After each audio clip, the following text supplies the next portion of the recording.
Kominfo beberapa bulan yang lalu begitu sang menteri baru dilantik nih menyatakan bahwa perjudian semua bentuk judi online di Indonesia itu harus segera musnah dalam waktu seminggu. Well, kenyataannya bagaimana nih? Yuk kita bahas.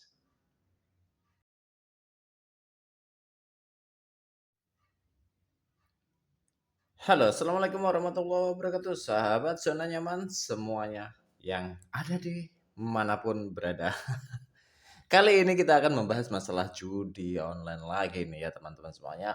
Beberapa bulan yang lalu memang setelah ada pergantian Menkominfo yang baru nih, ada tekad dari Kementerian Informasi nih, Kominfo itu ada tekad untuk memberantas judi online itu hanya dalam waktu 1 minggu. Wih, semuanya serba instan. Pengennya sih gitu, semangatnya ada, bolehlah diapresiasi ya, diapresiasi itu semangatnya. Tapi kenyataannya bahkan sampai detik ini dari Agustus sampai akhir tahun masih saja bertebaran itu situs-situs judi online. Sebenarnya susah nggak sih memberantas seperti itu? Iya, kalau kita flashback ya masalah VPN, situs-situs porno, memang itu kalau niat serius itu memang bisalah terblokir. Terblokir itu bisa, bisa banget itu kalau serius. Walaupun bisa diakses nih buat teman-teman yang pemburu XXX seperti itu pakai VPN atau lain sebagainya masih bisa. Tapi untuk masalah judi online seperti ini masihlah yang ada beberapa yang bisa diakses pakai VPN, ada yang pakai internet biasa juga masih ada yang bisa. Nah, kenapa sih, ribet-ribet untuk memblokir atau melarang judi online seperti ini? Ya memang, judi online itu kategori tindak pidana yang sudah di KUHP-kan ya. Awalnya sih tindak pidana ringan nih teman-teman semuanya, baik seperti judi, seperti minuman keras, dan juga prostitusi, itu tindak pidana ringan. Tapi di judi online, di dunia perjudian sudah ada pasalnya, 303, pasal perjudian. Nah, seperti ini tidak akan pernah bisa untuk berhenti ya, karena yang namanya tindak pidana ringan ini pekat ya, penyakit masyarakat. Jadi nggak mungkin lah bisa dihentikan.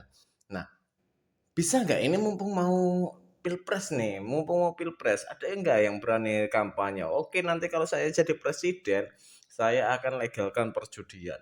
Wih, ini kalau bisa seperti itu keren loh. Karena bagaimanapun juga kita mau membandingkan negara-negara yang ada di luar. Mereka rata-rata yang punya apa ya, lokalisasi perjudian itu juga keren-keren. Bayangin aja di postingan yang sebelumnya itu 200 triliun per bulan. Kalau ditarik pajak ke negara 10% aja itu 200 miliar loh per bulan. Itu duit gede. Nggak usah capek-capek nambang, nggak usah capek-capek bikin proyek macam-macam. Dari perjudian aja udah dapat 200 miliar itu kalau kita tarik pajak. Makanya kenapa yang seperti di Taiwan, seperti di Australia, itu Christmas Island atau bahkan di Malaysia ada tanah genting yang lokalisasi perjudian. Kalau kita ngomongnya di Macau, di Vegas itu udah big ya. Omsetnya tentu saja pajaknya yang masuk ke negara itu wow banget lah, banyak banget. Lalu bagaimana di Indonesia? Di Indonesia ini masih sibuk untuk memberantas sesuatu yang tidak akan pernah bisa diberantas. Permasalahannya ada di situ bahwa perjudian, prostitusi dan minuman keras itu zaman bahula sudah ada kan teman-teman. Kalau zaman bahula sudah ada, sudah bisa diberantas, itu sudah nggak akan sampai ke sini, nggak akan sampai ke zaman ini. Tapi karena memang itu diciptakan untuk last everlast green nanti sampai akhir zaman. Ya judi, prostitusi, minuman keras itu nggak bakalan selesai, nggak bakalan hapus lah. Lalu bagaimana nih untuk di Indonesia? Hmm. Menurut kalian di Indonesia ini paling cocok itu dilegalkan atau enggak? Dengan berbagai macam konsekuensi sosial tentu saja. Banyak sekali mudorotnya memang perjudian.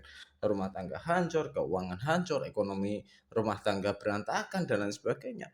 Memang skupnya awalnya kecil-kecil sih, dari mulai keluarga, tapi kan lama-lama juga membukit.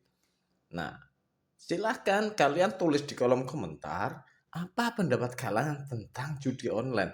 Enggak judi online aja, semua perjudian. Lebih baik dilegalkan untuk mendapatkan pemasukan income negara melalui pajaknya atau tidak? Tulis di kolom komentar. Itu saja yang bisa kita sampaikan teman-teman semuanya. Sampai ketemu di video selanjutnya pembahasan masalah judulnya.